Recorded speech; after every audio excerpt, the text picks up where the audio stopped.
पूज्य आचार्य श्री अपनी अमृतमयी वाणी हम सभी को प्रदान करने की कृपा करें और हम सभी को अनुग्रहित करें। परम पूज्य आचार्य श्री। ओम नमः सिद्धेभ्यो।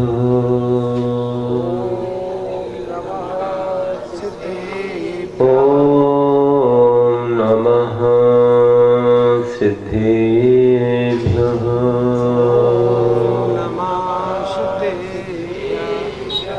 ओम नमः सिद्धेभ्यो।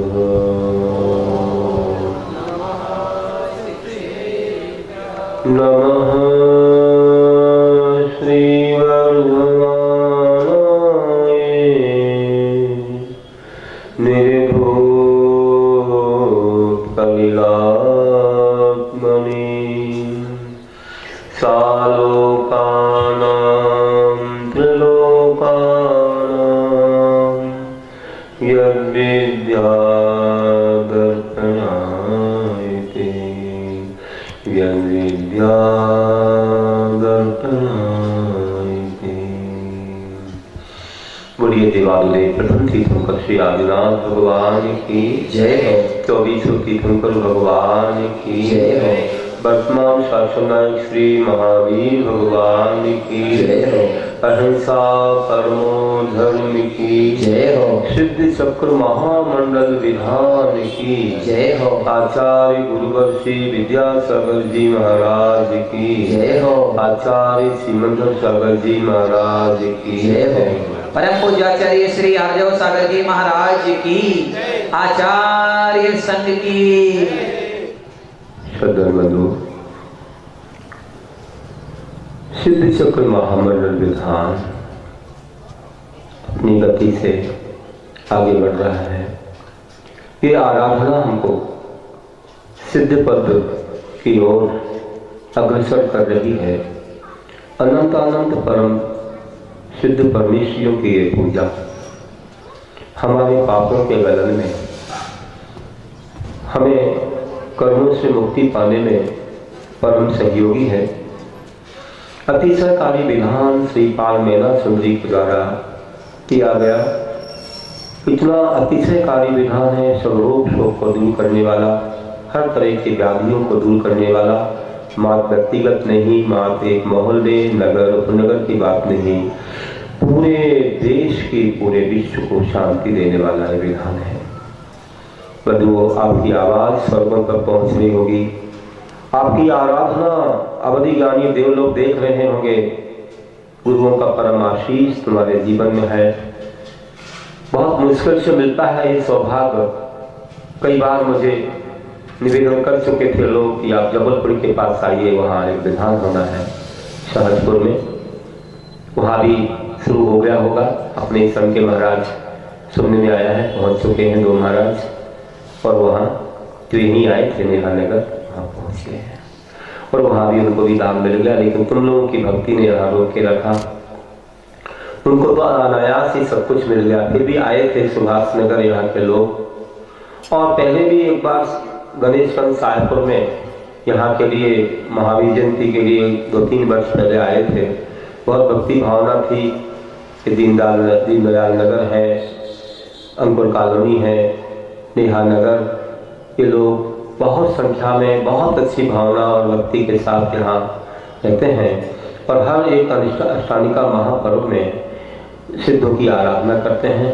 अभी अंकुर कॉलोनी में सिद्ध चक्र महामंडल विधान हुआ, व्यक्तिगत हुआ, लेकिन बड़े उत्साह से हुआ। करीब 100 लोगों को उन्होंने बाहर से बुलाया था, अपने परिजनों को। बाकी पूरे उपनगर के पूरे लोगों ने उनके लिए सहयोग दिया, मतलब कि बैठ करके पूजा करने का, और सब तरह उनका ही था। तो इस प्रकार से विचार करिए कि आराधना होती रहती हैं। और आगे बढ़ते हुए हम विचार करते हैं कि वे महान आत्मा, वे बलभद्र, वे 3 खंड के अधिपति, और वह महलों में रहने वाली सती, जो कि उन्होंने दक्षिण यात्रा की और 14 वर्षों तक बहुत सारे पुण्य लाभ लिए। शंभे शेखर जी की वह टोंग मुनि सुरतनाथ भगवान की टोंग है। आप देखते हैं पद्म प्रभु भगवान और आखिरी चंद्रप्रभु भगवान, उनके बीच में पद्म प्रभु भगवान की टोंग के थोड़े से आगे ही मुनि सुरतनाथ भगवान की टोंग है। वहां पर उन महापुरुषों ने, वे बलभद्र और तीखंड अधिपति और सती ने मिलकर के सिद्ध चक्र महामंडल विधान रचाया था, जो आज आप यहाँ रचा है। कितनी दुविधाओं के साथ वहां पहुंचना होता है, इतने बड़े विशाल पर्वत के ऊपर जाकर के वहां रहे, कैसे फल फूल खा करके, किस प्रकार से उनके साथ और भी भक्तों ने मिलकर के वह विधान रचाया होगा।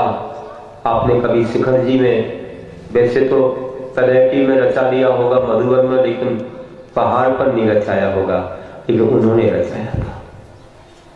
देखिए कितने महान थे। उन्होंने अपनी यात्रा सफल की थी और उनके अंदर ऐसे अनंतानंद सिद्ध परमेश्वर की आराधना से जो वैराग का अंकुर जगा, धीरे धीरे क्या हुआ था आपको तो मालूम है कि जिस भ्राता ने उनकी परोक्ष रूप से भक्ति रखते हुए राज्य किया और वापस आने के बाद राज्य छोड़ करके, मुकुट उतार करके जिन दीक्षा को धारण कर लिया, वह और एक वैराग को बढ़ाने में कारण बना। फिर इसके बाद सती की परीक्षा होने के बाद और वैराग बढ़ा। अग्नि परीक्षा में उत्तीर्ण होने के बाद महल में नहीं गई, बल्कि अब हम तप करेंगे, हमें तपस्या करनी है, हमने अपने कर्मों का फल भोग लिया, संसार में कोई किसी का नहीं है। देख लिया, जब इतने बड़े बड़े अतिशय हो सकते हैं तो हमें क्या है, घर में कहाँ जाना, अब तो मुझे जंगल में जाके तपस्या करनी। पृथ्वीवती आरिका के पास आरिका के व्रत धारण किया और उनकी दीक्षा को देख करके, जब नारी जंगल में जाकर के तप कर सकती है तो जंगल में रह करके हमें जन्म दे सकती है, और हम लोग घर में रहेंगे। इस स्वार्थी संसार को देख करके पिता ने कैसे सती को जंगल में छोड़ा, हमारा जन्म हुआ, हम कैसे बड़े हुए। आज भले हमको बोल रहे हैं कि महल में चलिए, लेकिन ये बाहु में जो बल मिला है, इसका प्रयोग मुझे करना है, तो महल और खजाने अनायास मिल गए हैं, मैं कहां लगाऊं ये बाहुओं का बल, किसको कहां पर प्रयोग करूं। और वे दोनों ही राजकुमार, वे जो दोनों ही इतने महान आत्मा, जो पिता को भी परास्त करने की शक्ति रखने वाले, और उन्होंने बहुत मनाने के बाद भी महल स्वीकार नहीं किया।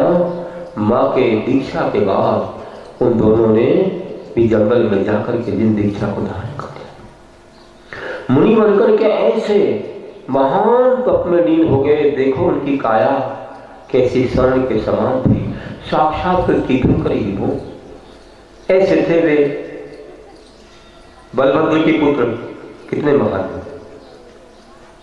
ऐसी भर जवानी में उन्होंने दीक्षा, ऐसा घोर तप किया, ऐसे मासूपासी रहकर के महान तप किया, अपने कर्मों को जलाया और कर्मों को जलाते जलाते भारत में विहार किया, केवल ज्ञान को पाया और गंधकुटी के साथ उन्होंने जो लोगों को उपदेश दिया, हजारों लाखों लोगों के लिए मोक्ष मार्गदर्शन।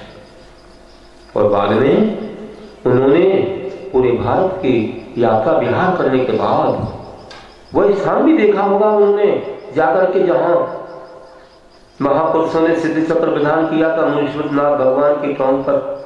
उनके पिता ने, उनके चाचा जन सबने कैसे किया था माँ ने, और वो भी देखा होगा सात गिरनार पर जाकर के और सारी पहाड़ियों पर जाकर के। तब तो नेमिनाथ भगवान तो बहुत बाद में हुए हैं, ये तो मुनीश्वर भगवान के टाइम जितने भी बड़े बड़े पर्वत दिखते हैं, चाहे कैलाश हो चाहे कहीं हो, सब जगह विहार किया होगा। भाई तो 4 रिद्धिधारी हो गए होंगे, ऐसा मुझे लगता है, इतने महान आत्मा। और कहाँ पहुंचे अंत में?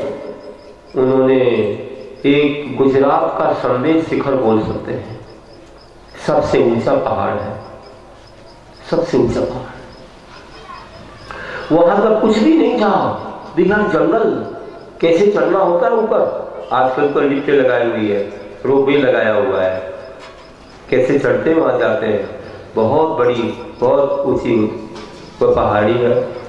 और वहां उन्होंने तप किया।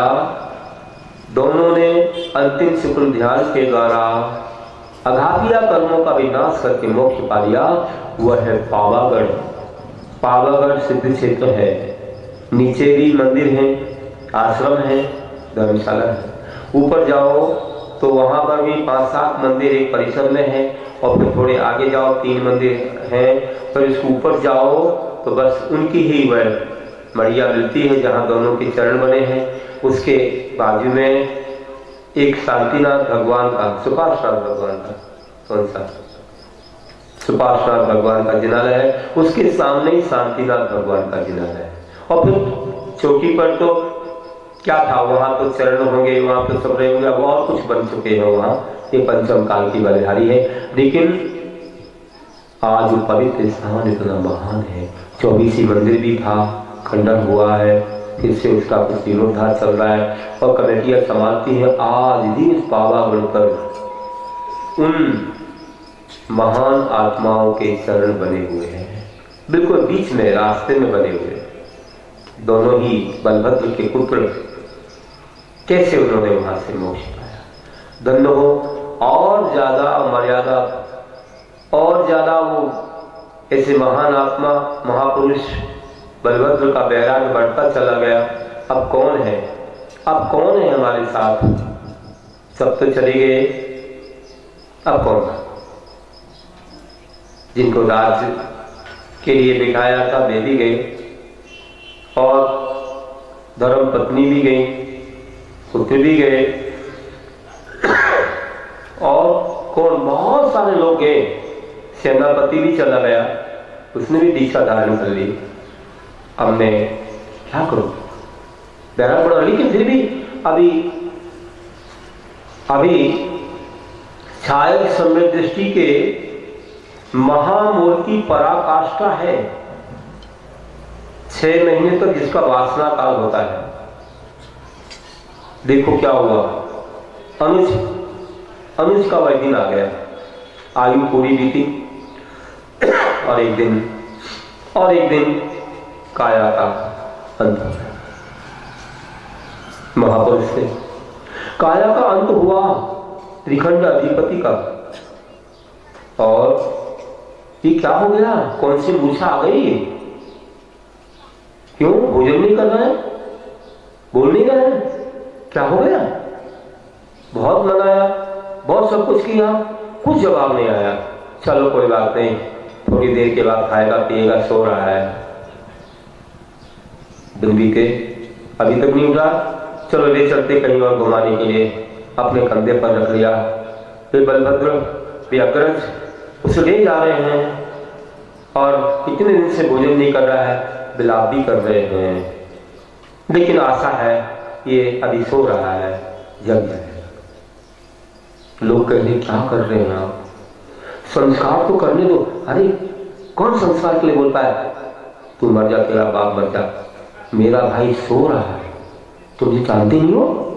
मेरा भाई सो रहा है, खाएगा पिएगा, फिर आगे बढ़ जाते हैं और जगह जगह जंगल में भटकते हैं। यहां तक देवताओं को चिंता हो गई, देवता आ जाते हैं। वे कहते हैं, किस रूप में कहते हैं कि ये क्या कर रहे हैं आप, ये क्या कर रहे हैं, ये तो चंद्रसे हैं और आप क्या कर रहे हैं? अरे ऐसा हो सकता क्या? नहीं, अभी तो सो रहा है मेरा भाई, आराम कर रहा है। फिर एक कोई देव क्या करता है कि एक कोलू में रेत फेंकता है, रेत फेंक रहा है, तो ये देखते हैं, अरे अज्ञानी क्या कर रहा है, कभी वेद से तेल निकला है क्या? हाँ निकलेगा, क्यों नहीं निकलेगा? आपका भाई अगर जाने के बाद भी जीवित रह सकता है तो तेल निकलेगा। तू मर जा, तेरा बाप मर जा, मेरा भाई कभी नहीं मर सकता, मेरा भाई तो सो रहा है अभी, देख लो। फिर आगे बढ़ जाते, ऐसे करते करते करते जा रहे हैं। बार बार भोजन आता है, लो भाई भोजन कर लो, नहीं करता है, चलो बाद में कर लेना, मैं थोड़ा देख लेता हूँ, मन नहीं लगता, थोड़ा बहुत खाते हैं छोड़ देते हैं, मेरा भाई अभी आराम कर रहा है। इस जगह एक देव क्या कर रहा है? पत्थर के ऊपर हल चला रहा है, पत्थर के ऊपर हल चला रहा है, धान डाल रहा है। फिर कहती है क्या कर रहा मूर्ख प्राणी, पागल है क्या? कभी पत्थर पर कोई धान आया है? आएगा, क्यों आएगा? आपका भाई देहांत होने पर भी आप उसे जीवित मान रहे हो तो इस पर आएगा, अंकुर आएगा, नहीं आ सकता। फिर वो उसको डांट देते, तू मर जा, तेरा वैसा बोल के फिर आगे बढ़ जाते। ऐसे करके 6 महीने महामोह की पराकाष्ठा ने बिता दिए। कहते हैं कि 6 महीने तक महापुरुषों के शरीर से बदबू नहीं आती। मरने के बाद महापुरुषों के शरीर में विशेषता होती है कि 6 महीने तक बदबू नहीं आती, इसलिए लगता है। और उनका शरीर तो वैसे जवान के समान रहता ही, मुरझाता नहीं है। जब 6 महीने पूरे हो जाते हैं, 6 महीने पूरे होने के बाद बस बदबू आना शुरू हो जाते हैं। और सम्यक दृष्टि का अनंतानुबंधी लोग भी, मोह भी 6 महीने से ऊपर नहीं चलता, अधिक से अधिक 6 महीने। 6 महीने ऊपर जाए तो फिर मिथ्या हो, कोई बैर हो, राग हो, मोह 6 महीने के ऊपर नहीं जाना चाहिए। अगर हो गया ना तो फिर क्या, अनंतानुबंधी हो जाएगी। इसलिए ध्यान रखना कि ऐसी तीव्र कषाय जो है उसका इतना ही काल है। फिर एक बात समझ में आ जाती है व्यक्ति को, फिर इसके बाद फिर चलता है थोड़ा थोड़ा और अलग अलग चलता रहता है, लेकिन लगातार नहीं चलता है। तो इन्हें समझ में आ गई बात, बदबू आई, अरे मैं क्या कर रहा हूं, 6 महीना हो गया लेके चल रहा हूं, ये तो चला गया, देखो बदबू आने लगी। तब उस संस्कार को देते हैं, संस्कार होता है। फिर उनको बड़ा अफसोस होता है कि किसी का भी जीवन स्थिर नहीं है। चक्ररत्न को धारण करने वाला मेरा भाई, पति नारायण का हनन करने वाला मेरा भाई,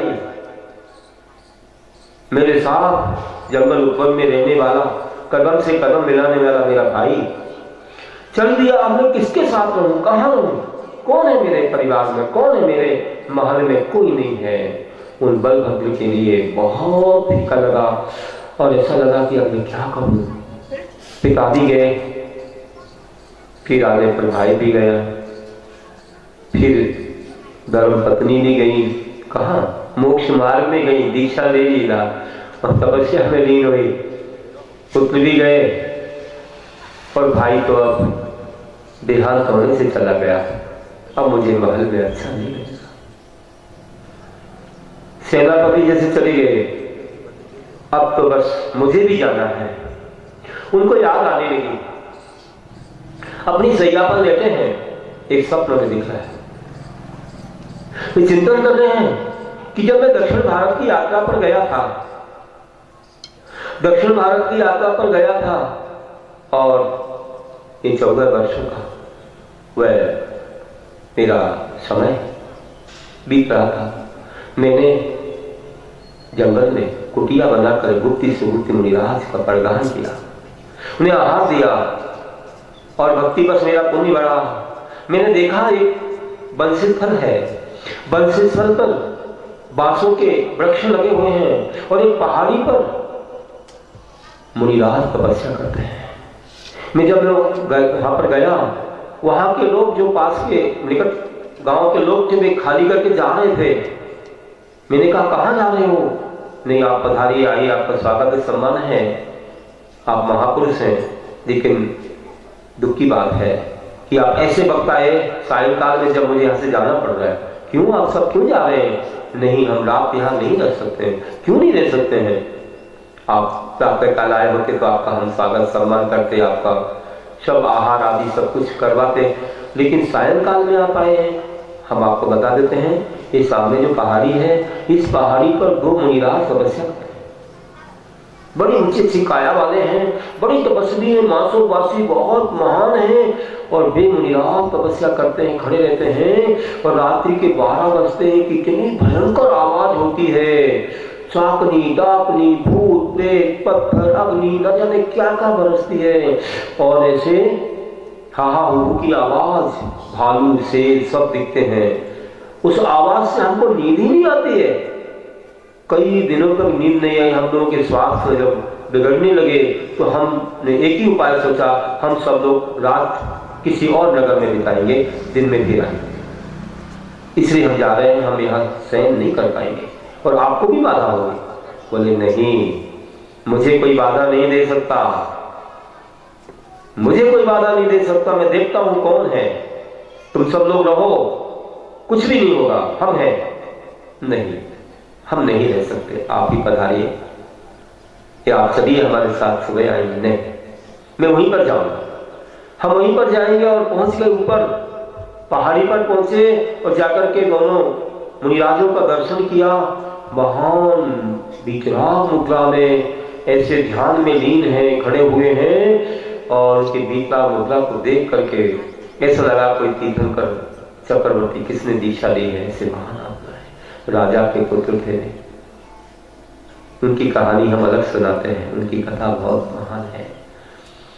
तो ऐसे भी मुनिराज तपस्या कर रहे थे, उनके चरणों में वंदन किया, स्तुति की, भक्ति की, और यहीं बैठ गए और संकल्प कर लिया कि आज हम कहीं नहीं जाएंगे, इनकी भक्ति में भी रहेंगे।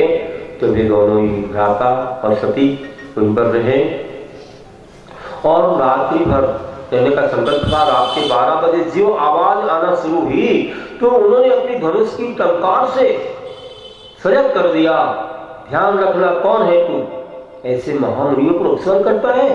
कितना दुराचारी मूर्ख है, इतने महान आत्मा है, अपनी आत्मा में लीन है और उनके लिए तो बाधा लाता है।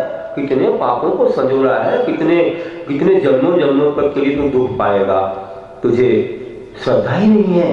बहुत डांटा, बहुत ललकारा, और जब वह कोशिश कर रहा था धनुष की टंकार से ललकारा तो एकदम वह भयभीत हो गया कि ये कौन है, ये तो कोई महापुरुष है, इनके देखिए शस्त्रों की रक्षा करने देवता खड़े हैं, हम क्या कर रहे हैं। तो वह अग्नि वह देव वह तुरंत क्षमा मांगने लगा।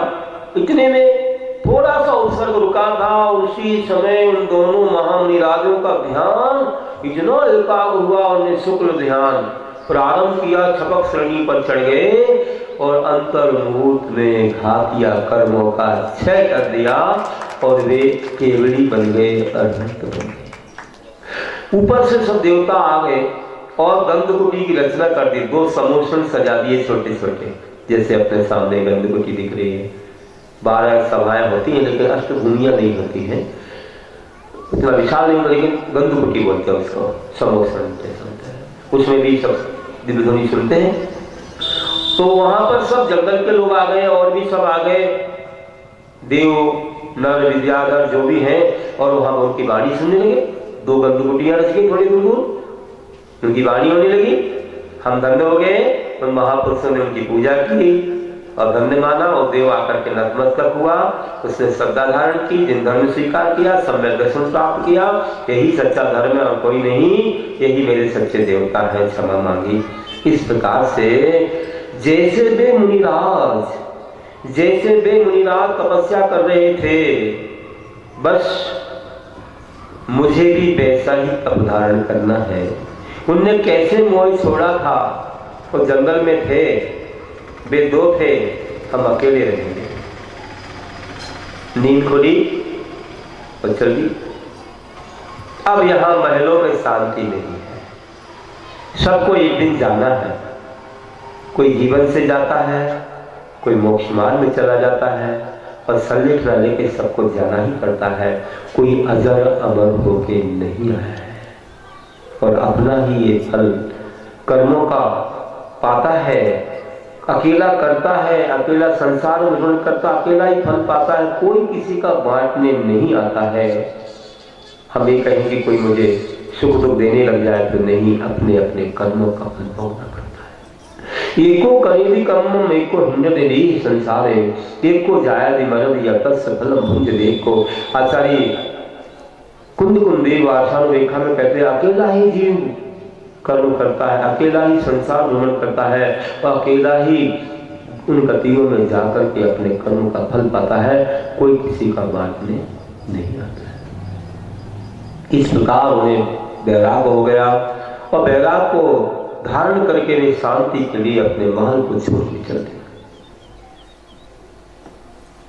अब जो होगा होगा, हमारे अनिल भी चले गए, सब चले गए, अब मुझे अपने मोक्ष मार्ग के रास्ते जाना है। जंगल पहुंचे, जंगल में सब वर्षा भूषण उतार के उन्होंने जिन दीक्षा को धारण कर लिया।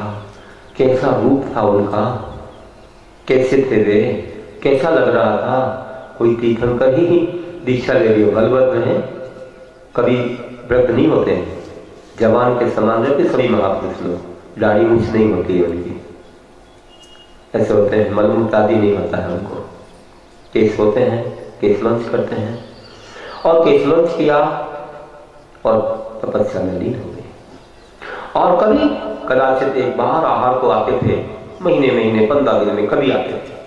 और जब जंगल से नगर में आते थे, उनका रूप इतना सुंदर था, इतना सुंदर था, उनको देखने के लिए गांव के गांव खड़े हो जाते थे। कैसे महान आता, तीर्थंकर ही आ गए हो, जैसे कोई नेमिनाथ फिर पार्श्वनाथ आ गए हो, ऐसे उनको देखने खड़े हो जाते थे। कई बार तो ऐसी घटना घट जाती थी। एक बार ऐसी घटना घट गई कि महिलाएं भी देखने लग जाती थी, नमस्ते करते थे सब। एक महिला तो अपने छोटे से बच्चे के लेके आई थी, छोटे से बच्चे को लेके आई, और वह महिला कुएं पर बच्चे को बिठा देती है। गागर लेके आई थी, रस्सा था हाथ में, फंदा डालना पड़ता था गागर में। इतने में भी आ गए महानात्मा बलभद्र, चरिया को आ गए, सब देखने लगे, एकदम कोलाहल हुआ, नमोस्तु नमोस्तु की आवाज, सब लोग एकदम झुक झुक के नमोस्तु कर रहे हैं। उनकी वह काया, उनकी विकलांग मुद्रा को देख करके धन्य हो गए हमारे नयन, कैसे पुलकित हो रहे थे।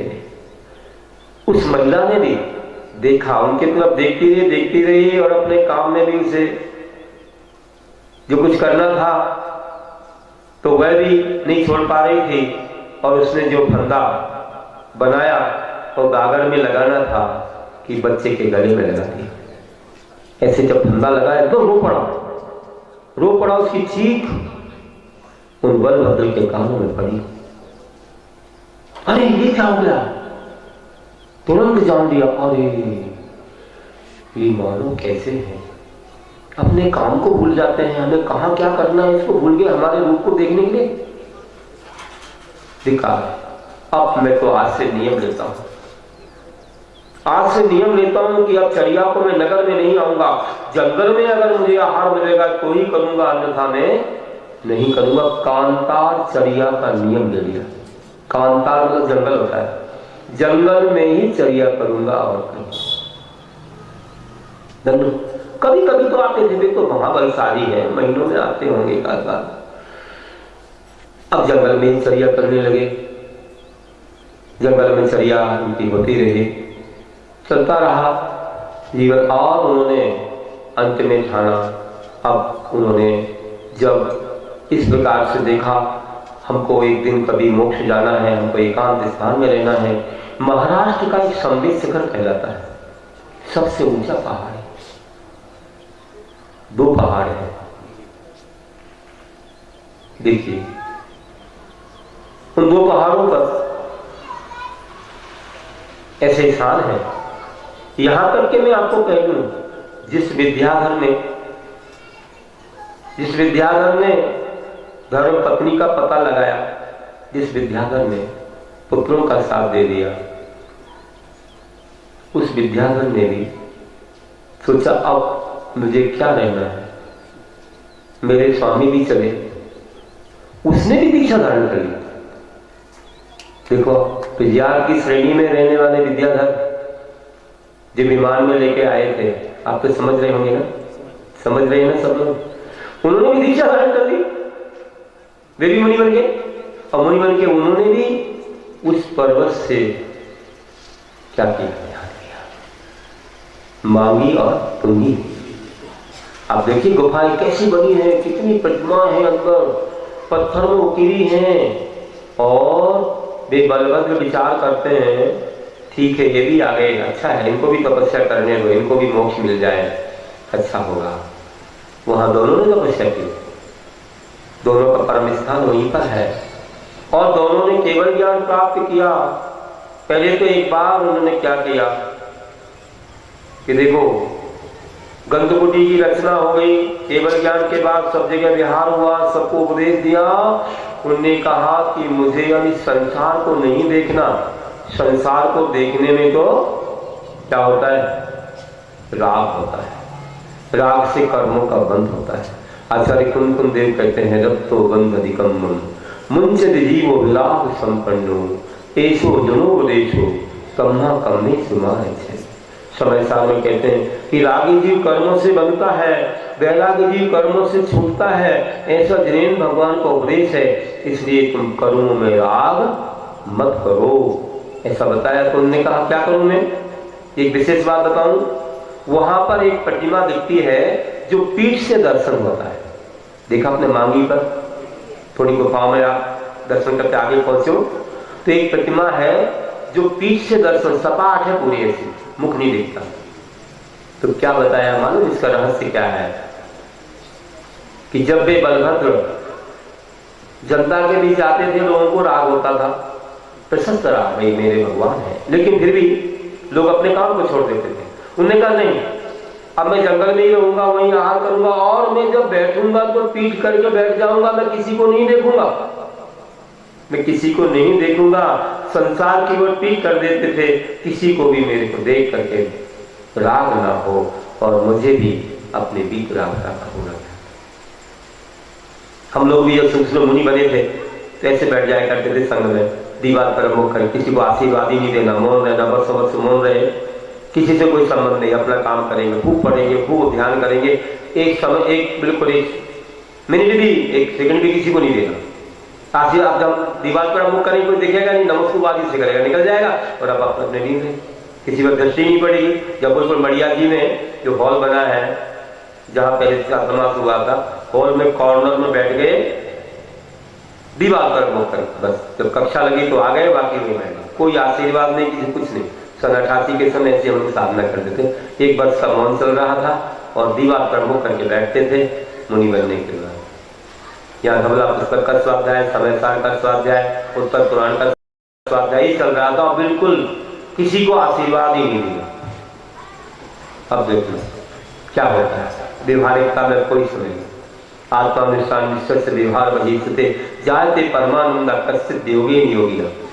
आचार्य पूज्यपाद कहते हैं इसको उपदेश में, कि आत्मा के अनुष्ठान में जो लीन हो जाते हैं, व्यवहार बाहर छूट जाता है, उस योगी को एक परम आनंद की प्राप्ति होती है, जिसको मुख से कहा नहीं जा सकता। बिछड़ हमारे ऐसे गए, ऐसा लगता है कि कितने कर्मों की निर्जरा, जन्मों जन्मों के कर्मों की निर्जरा हुई, धन्य। कैसे हम लोगों को ये अवसर उनसे मिलते हैं, बलभद्र से बैठते थे, पीठ करके बैठते थे, इसलिए वो प्रतिमा ऐसी वहां बनी हुई है, ये सबक दे रही है कि संसार की तरफ पीठ करते हैं।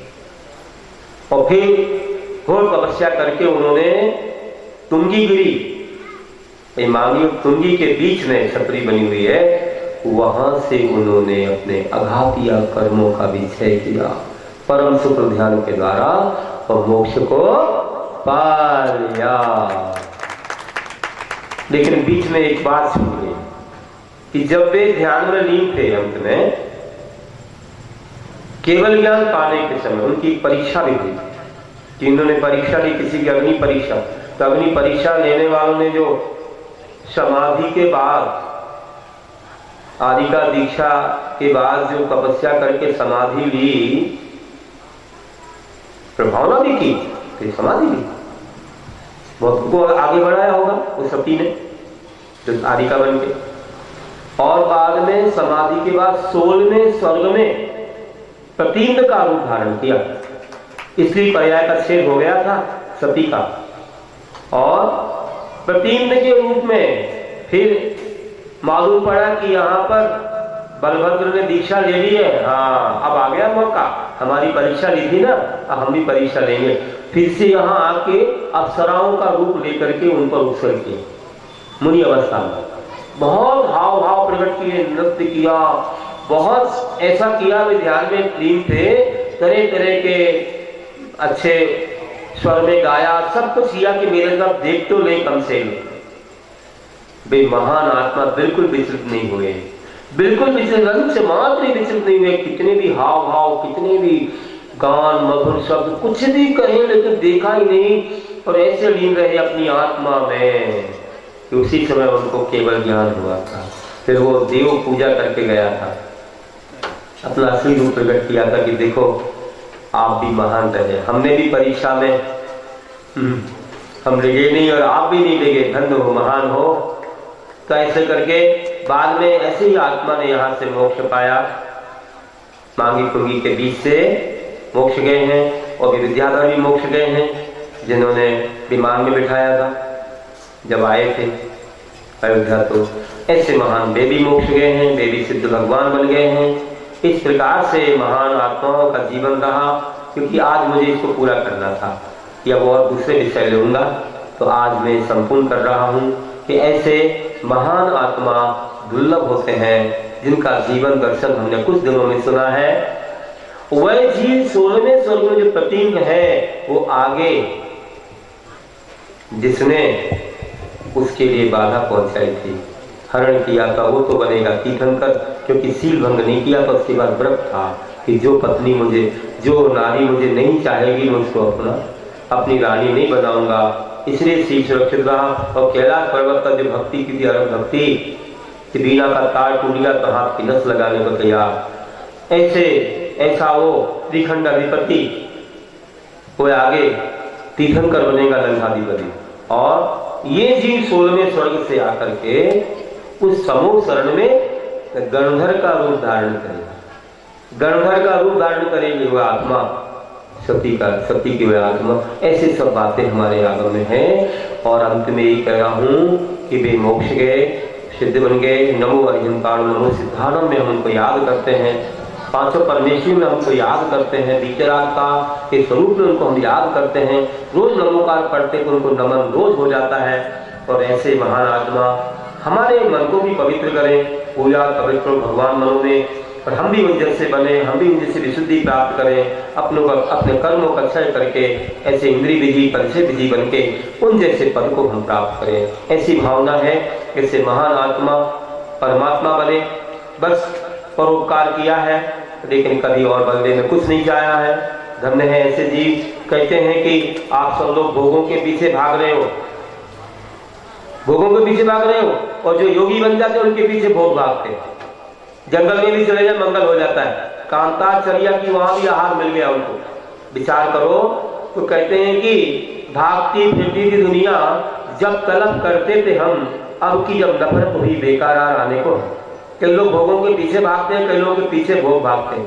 किसी कोई रोटी के पीछे, किसी के पीछे रोटी है। महाराज कहीं भी चले जाए तो लोग नहीं छोड़ते, जब तक दूसरी समाज नहीं आएगी हम नहीं छोड़ेंगे, महाराज की सेवा करेंगे। विचार करो, आप दोनों हाथ से कमाते हो और एक हाथ से खाते हो। बताओ, जब खाते हो तब कोई नहीं बैठता सामने, बुलाना पड़ता, खत्म हो गई, आओ जल्दी परोसो, नहीं तो कुछ नहीं। तो महाराज जी को 10-20 लोग खड़े रहे, और ले लो महाराज, और ले लो महाराज। बताओ, कुछ कमाते नहीं है फिर भी। बताओ, विचार करो, तो दोनों हाथ से खाते हैं, है ना। तो ये है जीवन। और आप लोग दोनों हाथ से कमा के भी एक हाथ से खाते हो। कहने का कोई थोड़ा छोड़ता है तो ज्यादा पाता है। एक छत को चढ़ाते हैं ना तो आगे क्या बनते, राजा बनते हैं। एक छत को चढ़ाने वाला राजा बनता है, बोलता है ऐसा। और जो एक छत्र का त्याग करता है राजा बनने के बाद, वह मुनि बन के तपस्या करके जब केवल ज्ञानी बनता है, 3 छत्र लगाए जाते हैं। 3 छत्र लगते हैं उनके ऊपर। क्यों? थोड़ा छोड़ेगा ज्यादा पाएगा, फिर तो 3 लोग का स्वामी बन जाता है। तो बंधुओं, इसलिए कहा है कि हम लोग हमेशा त्याग में आगे बढ़े।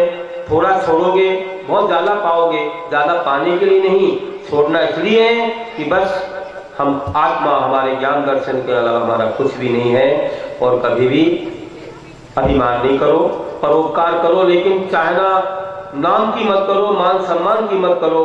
जो परोपकार करते हैं, धर्म करते हैं, वे क्या कहते हैं, उनके बारे में लोग क्या कहते हैं कि परोपकार करने वाले कभी जवाब पर परोपकार शब्द लाते नहीं है। न विद्याधर ने लाया, न इन्होंने लाया। कितना उपकार किया है, लेकिन कभी नहीं लाया कि मैंने इतना सब किया। कि उपकार करने वाले कभी परोपकार शब्द जवाब पर लाते नहीं हैं। वे इतने बड़े होते हैं कि किसी के सामने आते नहीं हैं। इतने बड़े होते हैं किसी के सामने आते नहीं हैं। इतना बोलते हुए बंधुओं, आज आपका समय पूरा हो गया है। थोड़े बहुत अर्घ बाकी होंगे, ध्यान रखना है। कल से पुनः सही समय से हमें अपने इसको कार्य को करना है। अर्घ बढ़ते जा रहे हैं, बहुत लोग इसमें बैठे आए और ज़्यादा शब्द बाहर ना करें, मास्क का लगा के आए, ध्यान रखना है सबको। और पूरे सैनिटाइज वगैरह करके आना है। और आजू बाजू के सबके प्रति अच्छी भावना भानी है, सब निरोगता को प्राप्त करें। ऐसी मंगलमय भावना के साथ मैं अंत में यही आशीर्वाद देता हूँ। आपका ये विधान मंगलमय विधान, जैसे महापुरुषों के सिद्ध तत्व में उनके लिए कारण बना उनका जीवन, ऐसे आपके लिए विधान भी अनंत आनंद सिद्ध परमेश्वरी भगवान के पास पहुंचने में कारण बने। बोलिए महावीर भगवान की जय।